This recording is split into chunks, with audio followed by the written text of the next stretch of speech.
Haruskah bangkrut untuk berbakti? Kita akan bahas di video kali ini.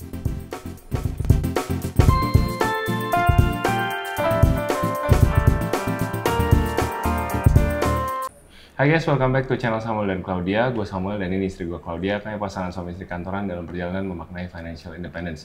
Di channel ini kalian akan menemukan video-video seputar karir, keuangan, adulting, dan topik-topik menarik lainnya. Jadi kalau kalian suka dengan apa yang kalian tonton hari ini, jangan lupa untuk subscribe dan share video ini untuk support terus channel kami.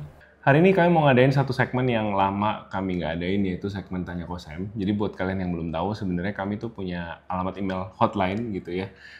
tanyakosem@gmail.com. Jadi sama kayak segmennya. Di email ini kami buka, kalau di IG cuma ada Q&A box. Nah di sini kalian bisa istilahnya masuk ke box curhat. Yang mau cerita panjang kali lebar, yang mau ngobrolin curhatin suaminya, curhatin mertuanya, segala macam lah, dicurhatin ada di sana. Dan once in a while kami akan buka. Sebenarnya kami selalu buka dan selalu baca, cuman nggak semua kami bisa jawab dalam bentuk video, jadi kadang ada yang kami reply langsung juga. Cuman kami nyadar kayaknya segmen ini lama belum kami adain lagi, dan udah banyak pertanyaan-pertanyaan yang numpuk. Nah, ada satu pendengar kami, pendengar kayak radio ya, dari kita sebut saja namanya Kevin, yang aku yakin ceritanya banyak yang relate dengan kalian, yaitu seputar sandwich generation. Sandwich generation tuh gimana ya, Clau? Banyak ya kayaknya yang ngalamin ya? Kayaknya kalau di Indonesia masih banyak ya. Di negara berkembang tuh kayaknya sandwich generation itu suatu fenomena yang nyata adanya. Nyata adanya. Jadi benar-benar digencet atas bawah kanan kiri, kadang-kadang udah jadi geprek generation ya. Bahkan kalau baca berita ada satu artis papan atas Indonesia, artis senior, komedian yang katanya harus support 50 anggota keluarga, jadi berat banget ya. Dan ya jadi kayaknya ini sih bukan isu yang aneh lah, banyak kita temui sehari-hari dan kami sendiri pun juga mengalami. Saya sendiri juga sandwich generation dari saya SMA. Papa itu sebenarnya dulu pengusaha, tapi usahanya unfortunately nggak terlalu sukses, naik turun, pasang surut sampai akhirnya di waktu saya SMA itu kondisinya papa udah nggak ada penghasilan at all. Bener-bener bisa berbulan-bulan tidak ada penghasilan, sampai harus pinjam sana sini, uang sekolah pun sampai harus nego ke sekolah untuk minta keringanan. Dan aku anak pertama, punya adik cowok 2, jadi ngerasa ada beban tanggung jawab di sana untuk contohin yang bener nih buat adik-adikku, sekolah yang bener, kerja yang bener nantinya biar bisa bantu orang tua. Nah jadi dari SMA itu aku udah sambil SMA, sambil sekolah udah ngelesin anak-anak tetangga tuh, bahasa Inggris, matematik, fisika. Mungkin ada yang penonton murid lesnya Clau dulu, ya, komen boleh. Ya itu untuk bantu nambah-nambah, ya inilah cover kebutuhan rumah tangga dan support 2 adikku dan orang tua juga. Nah itu terus berlanjut sampai hari ini sebenarnya, karena ya kan kondisi papaku jadi dari waktu itu sampai hari ini sudah tidak berpenghasilan. Kebetulan 2018 papaku kena stroke, jadi sekarang juga fully di kursi roda dan nggak bisa ngomong. Mamaku memang dari dulu ibu rumah tangga, tapi sekarang bersyukurnya kedua adikku itu sudah lulus kuliah dan sudah bekerja. Jadi yang tadinya harus support 4 anggota keluarga kan, karena 2 adikku belum kerja, nah sekarang jadi support papa mama aja dan bisa dibagi 3 bebannya, bagi 3 sama kedua adikku. Tapi sebelum kita masuk ke ceritanya Kevin, kami mau ngucapin terima kasih dulu buat sponsor video hari ini, Allianz Indonesia, yang mengerti banget kondisi kelas menengah zaman sekarang. Zaman sekarang di Indonesia tuh jadi kelas menengah kayak main sepeda di tanjakan ya. Kiri ada jurang, kanan ada batu, kalau nggak hati-hati bisa langsung tergelincir, jatuh, masuk ke comberan. Ya, apalagi buat kita yang harus bantu orang tua sambil mikirin sekolah anak, sambil ngejar masa depan bareng pasangan, pasti mikirnya capek banget. Dan yang bikin lebih serem kalau kita tiba-tiba sakit kritis, bagaimana? Tabungan bisa ludes cuman buat bertahan. Soalnya penyakit kritis nggak cuman menyerang kesehatan aja, tapi juga menyerang kestabilan ekonomi kita. Buat teman-teman para sandwich, ini pasti bisa relate banget. Mungkin sebagian besar dari kita udah tahu lah pentingnya investasi, tapi banyak yang lupa proteksi itu jauh lebih penting. Jadi kita nggak usah ngomongin jauh-jauh lah mau invest untuk dana pensiun, untuk dana jalan-jalan, dana pendidikan anak, kalau kita sendiri belum terproteksi. Karena aset itu gampang banget habis bukan hanya ya, kalau kita sampai jatuh sakit gitu untuk berobat. Dan kesehatan itu kan nomor 1 ya, sebanyak apapun harta kita kalau kita sakit pun nggak bisa dinikmati, malah habis bis gitu. Jadi proteksi itu penting banget. Allianz sekarang punya perlindungan penyakit kritis berupa dana tunai atau income protection yang bisa diklaim saat terdeteksi penyakit kritis. Perlindungan ini bikin kita nggak perlu otak-atik dana darurat karena berupa dana tunai yang bisa kita gunakan buat apapun. Jadi kalau misalkan amit-amit penghasilan kita harus berhenti nih, nggak bisa kerja dulu ya karena harus fokus pemulihan, kita tetap punya pegangan. Bisa dipakai buat bayar cicilan, kebutuhan harian, atau apapun yang penting buat hidup tetap jalan as usual. Banyak yang masih salah paham soal perlindungan penyakit kritis, kirain dana tunai dari asuransi itu buat bayar biaya pengobatan aja. Padahal biaya berobat itu udah ditanggung sama yang namanya asuransi kesehatan. Dana tunai ini fungsinya beda ya. Ini buat bantu jaga cash flow saat penghasilan kita berhenti, karena misalkan tadi itu sakit nggak bisa kerja lagi. Karena kalau kita kena penyakit kritis, kita bisa aja harus stop kerja dulu untuk fokus pemulihan. Mungkin cuma sebulan, mungkin bisa jadi 3 bulan, mungkin bisa jadi 1 tahun, nggak ada yang tahu yang namanya penyakit. Nah, dana tunai ini yang bantu kita tetap bisa hidup, bayar cicilan, bayar kebutuhan rumah, bahkan uang sekolah anak. Jadi bukan untuk bayar biaya rumah sakit ya atau biaya pengobatan, tetapi untuk pegangan hidup kita saat lagi nggak bisa produktif. Itu yang namanya income protection. Dan yang bikin lega, kalau amit-amit kalian sampai terdiagnosa penyakit kritis, preminya juga bakal langsung dibebasin. Jadi nggak perlu mikir tetap harus bayar premi pada saat badan udah nggak kuat kerja. Plus, Allianz kasih total uang pertanggungan hingga 150%. Bahkan perlindungan ini bisa diklaim sejak tahap awal penyakit kritis. Jadi nggak perlu harus tunggu parah dulu baru dapat bantuan. Dari awal begitu udah ada indikasi penyakit kritis tahap awal itu udah bisa langsung cair manfaatnya. Dan kalau misalnya kita nggak klaim pun preminya akan kembali 100%. Jadi ya proteksi dapat, uang pun nggak akan hilang. Jadi intinya, buat kalian yang masih bingung bedain asuransi kesehatan dan asuransi penyakit kritis, asuransi kesehatan itu basic needs yang kita punya biar kita bisa berobat saat sakit. Nah, untuk critical illness itu jadi perlindungan ekstra yang jadi income protection supaya hidup kita, meskipun kita sakit, bisa terus berjalan. Soalnya kalau kita nggak jaga diri, siapa yang akan jaga keluarga kita ketika kita nggak bisa kerja lagi? Sekali lagi thank you buat Allianz Indonesia udah sponsorin episode kali ini. Cek info selengkapnya soal perlindungan penyakit kritis di description box di bawah. Halo Kosem, sekilas background, nama saya Kevin, 33 tahun. Saat ini saya sedang dalam perjalanan mengumpulkan angka FIRE bersama istri saya, 33 tahun. Wah, ini kok mirip kita ya? Seumuran. Kami memiliki 1 anak dan tidak berencana menambah anak lagi.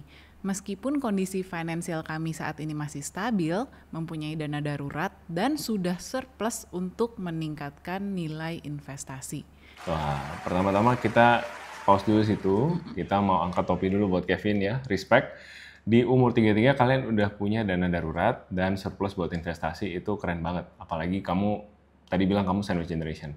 Banyak orang yang belum sampai tahap itu. Nah ini pelajaran juga nih buat kita-kita, terutama yang masih terjebak lingkaran sandwich generation. Sebenarnya bisa-bisa aja seperti Kevin ya, merencanakan masa depan asalkan disiplin dan konsisten untuk mengejar FIRE-nya.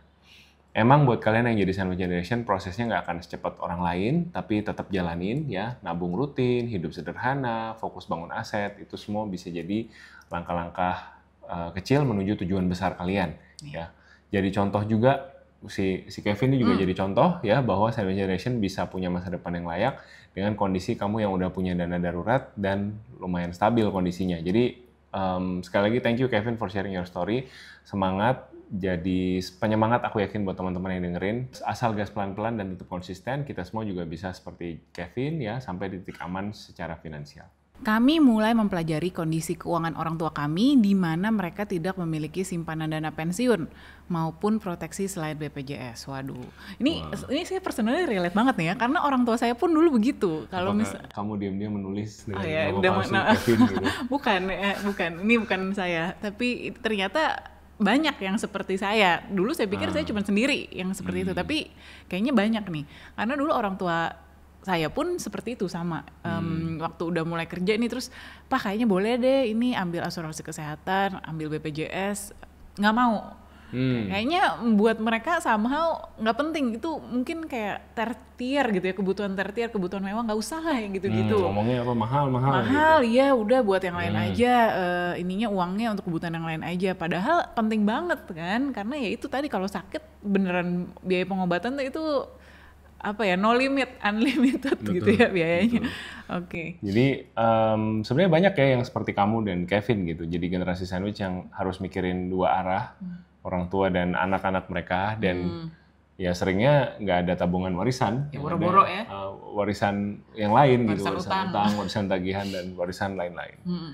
Kedua orang tua saya masih produktif, namun memiliki hutang usaha besar. Oh, oke, ini agak beda nih sama saya. Sedangkan ibu mertua sudah tidak produktif dan mulai bergantung sama anak-anaknya. Ya ngerti banget sih perasaan Kevin ya, karena namanya anak berbakti ke orang tua itu ya di Indonesia, di Timur kita nih ya sesuatu yang penting buat kita. Jadi kadang ada rasa tanggung jawab emosional ke orang tua, tapi juga rasa sebel gitu ya, kayak aduh gue merasa direpotin nih gitu, atau coba lu dengerin gue, lu beli asuransi kayak dari kemarin gitu, sekarang kan gue harus bayar medical bills-nya dan segala macam. Jadi bisa banget relate dengan ceritanya Kevin. Ketika kelak saya mencapai nilai investasi tertentu, misalkan 40% dari angka FIRE nih udah cek gitu, dan amit-amit kondisi darurat terjadi kepada orang tua di mana kami harus mencairkan dana investasi kami yang telah terkumpul sekian lama, berapa persenkah porsi ideal yang kami perlu korbankan untuk membiayai hal tersebut? Ataukah berarti kami harus rela mengorbankan seluruhnya sebagai bentuk usaha maksimal untuk berbakti sama orang tua? Maximum effort gitu ya, kayak Deadpool ya. Oh iya, saya nggak nonton. Iya, tapi maksudnya saya ngerti banget perasaannya Kevin ya. Apakah maksudnya ya ini ada limitnya nggak sih dalam bantu orang tua? Apa harus saya all out gitu? Sampai bangkrut. Sampai bangkrut, pokoknya all out ya. Gimana ya? Ini pertanyaan sebenarnya sulit dijawab ya, karena menyangkut emosional, menyangkut tanggung jawab moral dari anak ke orang tua juga. Jadi gini nih, kalau menurut aku pribadi nih, pengalaman aku pribadi ya, dimana yang tadi orang tuaku di 2018 papaku kena stroke, yang kondisinya nggak ada asuransi kesehatan, ada BPJS untungnya cover basic aja, tapi banyak banget yang nggak di cover sama BPJS. Salah satunya itu kita harus sampai renov kamar karena papaku itu di lantai 2 kan, sedangkan kalau karena sudah stroke jalan aja nggak bisa, apalagi ke lantai 2, jadi harus renovasi lantai 1, bikin kamar tidur. Selama renovasi kita harus cari apartemen karena udah keluar dari rumah sakit kan, harus tinggal sementara. Nah itu jadi gimana ya, tentunya case by case sih, case by case. Kalau kadang-kadang kita kalau dalam kasus-kasus ekstrim yang udah yang kita tidak bisa hindari, kayak kemarin itu dana darurat kami berdua terus terang habis-habisan banget untuk cover pengobatan papa plus untuk renovasi dan beli kursi roda, beli ranjang khusus orang yang stroke ya biar nggak cubitus belakangnya, untuk sewa apartemen dan sebagainya. Tapi kita ngomongin in general misalkan orang tuanya ini bukan masalah hidup dan mati lah ya, cuman kayak mungkin kasih nafkah ke orang tua gitu, kasih uang jajan ke orang tua, apakah harus dibatasin, apakah harus dikasih limitasi? Nah menurutku sendiri sih harus dibajetin. Kenapa? Karena kami sendiri yang breadwinner-nya aja kami hidup dengan budget gitu, kami hidup dengan budget. Terus anak juga sama, kami budgetin anak, nggak semuanya anak mau kita turutin. Ya, karena kita sebagai orang tua yang baik ya kita harus bisa tahu juga apa yang terbaik buat anak ini. Kalau anak ini minta apapun terus kita turutin, itu namanya juga yang nggak ada disiplinnya. Kita nggak mau ajarin value seperti apa sih ke anak ini. Ya tentunya hal-hal yang memang misalkan nggak masuk budget, yang kita rasa anak ini belum perlu, kita say no. Ya berarti sama juga ke orang tua pun kita menetapkan budget. Ya ini kami berdua, ini bercerita dari pengalaman kami berdua. Kami dalam memberikan nafkah ke orang tua pun juga kasih budget. Kami jelasin gitu ke orang tua bahwa income kami sekarang seperti ini, kami juga butuh untuk nabungin dana darurat untuk papa mama. Dan memang kan mereka lihat sendiri gitu ya, waktu kondisi 2018 itu yang akhirnya cover most of the expenses kan dana darurat yang ditabung oleh kami berdua. Jadi mereka juga ngerti gitu ya, melihat bahwa bener dampak nyatanya ya. Dampak nyatanya bahwa ya, oh ya bener nih anak gue bukannya pelit ke gue, terus dia senang-senang sendiri, happy-happy gitu ya, hidup mewah, enggak gitu. Pas gue susah dia nggak tolong. Iya, dan pas gue susah nggak tolong, enggak, kita menikmati ini semua sama-sama gitu. Kalau memang pas lagi ada rezeki berlebih, ya kita jalan-jalan sama-sama, ayo kita merayakan misalkan ada ulang tahun atau hari-hari besar ya, kita rayain sama-sama gitu. Tapi pada hari-hari biasanya ya udah kita semua live by budget. Tentunya budgetnya juga yang sudah disepakati bersama ya, nggak mungkin juga kan kita sampai angkanya cuma segini, pokoknya cukup nggak cukup harus cukup gitu kan, sampai kasihan gitu misalkan cuma makan nasi sama acar tiap hari, kita juga nggak gitu ya, maksudnya kan diajak ngobrol sama orang tuanya, oh kebutuhannya berapa, cukupnya di orang tua berapa, nah itu kita sesuaikan, oh ya ternyata kita bisa support nih, oh ya udah gitu, oke ya di sini ya gitu angkanya. Jadi menurutku sih apa ya, budgeting itu penting, bukan karena kita pelit, tapi karena kita mau jadi apa ya, financially responsible, bukan cuman ke diri sendiri nih, tapi financially responsible untuk ke orang tua dan ke anak gitu. Karena ini yang sering aku ngomong juga ya, kita kan kalau lagi di pesawat tuh misalkan lagi ada, nah amit-amit ya kan, kalau itu nanti kalau misalkan apa ada danger gitu harus pakai masker oksigen, masker oksigen harus pakein ke diri sendiri dulu nih, baru kita bisa bantuin orang lain. Dalam hal finansial juga sama, kalau kamu sandwich generation, satu-satunya tulang punggung di keluarga besar, kamunya sendiri juga harus survive ya. Kalau kamu, oh ya mungkin aku mau kasih all out gitu ya, mungkin karena dipikirnya ini sebagai bentuk bakti atau ya apa ya, rasa terima kasih atau syukur apapun itu, tapi kamu tidak menjaga mental kamu sendiri tidak menjaga kekuatan finansial kamu sendiri. Kalau satu hari amit-amit kamu ambruk, itu yang ambruk bukan kamu sendiri, itu satu keluarga besar kamu juga ambruk gitu. Jadi kamu harus make sure kamu sendiri financially itu kokoh gitu, baru kamu bisa bantu orang lain. Nah, jadi as a rule of thumb, kalian bisa sih misalkan tetapkan maksimal 10-15% dari total aset yang kalian bisa alokasikan buat kondisi darurat keluarga besar. Jadi misalkan udah terkumpul 100 juta nih gitu ya. 10%, 15% berarti 10 jutanya dulu gitu. Jadi misalkan kalian tetapkan maksimal 10-15% dari total aset yang kalian bisa alokasikan buat kondisi darurat keluarga besar. Dan selebihnya ya kalian keep, kalian kelola dengan baik, kalian jaga buat masa depan keluarga kalian sendiri. Nah, buat kalian yang jadi breadwinner, tadi Klau cerita pentingnya jaga kondisi mental, kondisi fisik kalian, ini jadi isu yang penting banget karena simply menabung, simply punya asuransi kesehatan ternyata belum cukup. Kalau sampai kita jatuh sakit, kalau sampai kita kenapa-kenapa, artinya kan itu loss di apa ya, opportunity cost ya. Kita harusnya bisa kerja, loss of income gitu kan. Kita harusnya bisa kerja, kita harusnya bisa terima uang, mungkin jadi harus cuti dari kerja, break, atau bahkan kena PHK gitu. Nah kalau udah kayak gitu gimana? Nah disinilah pentingnya peran Allianz Critical Plus ini. Karena beda dari asuransi kesehatan, produk ini tuh ngasih perlindungan dari tahap awal penyakit kritis dan fokusnya bukan di biaya berobat. Jadi ya, asuransi kesehatan tadi aku udah bilang untuk kalian reimburse biaya pengobatan rumah sakit. Kalau asuransi penyakit kritis ini fokusnya ke stabilitas keuangan kita. Karena ini riset dari Kemenkes bilang rata-rata keluarga bisa jatuh ke kemiskinan medis kalau tagihan penyakit kritisnya melebihi 40% dari pendapatan tahunan mereka. Jadi udah habis-habisan kalian usaha karena sakit jadi jatuh miskin, ini jangan sampai terjadi. Makanya perlu yang namanya Critical Illness Protection seperti Allianz Critical Plus. Allianz juga punya fitur pembebasan premi saat kita terdiagnosa. Artinya apa? Artinya kita bisa tetap tenang nih secara finansial dan fokus buat sembuh tanpa mikirin harus tetap bayar premi padahal kondisi lagi drop. Dan tentunya jangan lupa ya, aku udah bilang tadi berkali-kali, pengeluaran rutin kalian kayak bayaran daycare, cicilan KPR, tagihan rumah, itu kan nggak mau tahu kita sakit ya tetap mereka harus dibayar. Jadi dengan manfaat adanya dana tunai dari Allianz Critical Plus, semua ini masih bisa ketutup. Nah, buat kalian yang lagi mempertimbangkan proteksi tambahan untuk melindungi diri kalian dan keluarga, kalian bisa banget pertimbangkan Allianz Critical Plus dari Allianz Indonesia. Keunggulannya diantaranya ada ekstra uang pertanggungan hingga 150%, juga ada early stage benefit, dan preminya, ini yang paling menarik ya, bisa kembali 100% jika tidak ada klaim, dan manfaat bebas premi saat terdeteksi penyakit kritis tahap awal.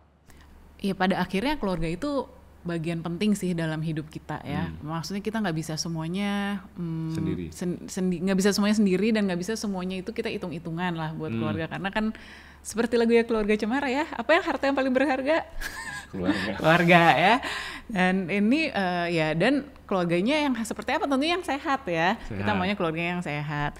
Nah jadi buat apalah kita misalkan kejar-kejaran kumpulin uang sebanyak-banyaknya tapi nggak sehat gitu, atau enggak sama keluarga tuh kita nggak akur ya, nggak ada ya, berantem gitu ya, nggak ada damai dalam keluarga, itu juga kan nggak enak ya. Jadi yang paling penting sih menurutku nih, pada akhirnya yang paling penting bukan sebanyak apa kita berhasil mengumpulkan uang nih, tapi kita harus bisa balance juga. Jadi cari uang itu penting tentunya, karena ya realistis lah ya, selama kita hidup di dunia kan pasti perlu uang. Tapi yang penting juga adalah bagaimana cara kita memanage, karena sebanyak apapun kita kumpulin tapi kalau misalnya kita manage-nya nggak bener juga habis.